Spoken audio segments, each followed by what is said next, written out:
અંકલેશ્વરના રાજપીપળા રોડ ઉપર મીરાનગર પાસે આવેલ બંસીધર એપાર્ટમેન્ટના એક બંધ મકાનમાં ધોળા દિવસે તસ્કરે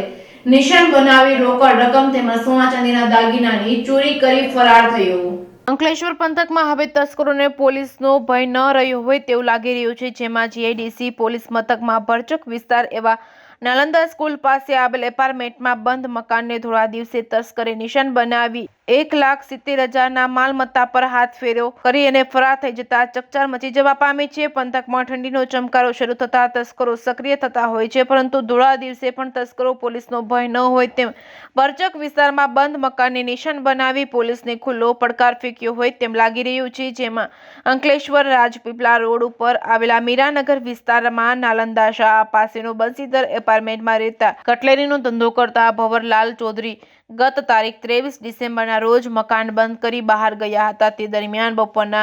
અસરામાં એક તસ્કરે તેમના મકાનને નિશાન બનાવી દરવાજાનો નકુચો તોડી અંદર પ્રવેશ કર્યો હતો, તિજોરી તોડી તેમાંથી રોકડ રૂપિયા 20,000 અને સોના ચાંદીના દાગીનાની ચોરી કરી ફરાર થઈ ગયો હતો। દરમિયાન ભંવરલાલ ચૌધરી બપોર બાદ ઘરે પરત આવતા તેઓને ચોરી થઈ હોવાનું માલુમ પડ્યું હતું અને તેઓએ જીઆઈડીસી પોલીસ મથકમાં જાણ કરતા પોલીસ કાફલો આવી પહોંચી તપાસ શરૂ કરી હતી। જીઆઈડીસી પોલીસે ભંવરલાલ ચૌધરીની ફરિયાદના આધારે રોકડા રૂપિયા 20,000 અને સોના ચાંદીના દાગીના મળી કુલ રૂપિયા 1,70,000ની માલમત્તાની ચોરીનો અજાણ્યા તસ્કર વિરુદ્ધ ગુનો નોંધી આગળની વધુ તપાસ હાથ ધરી છે। Reporting by Ketan Mehta, Bharuch.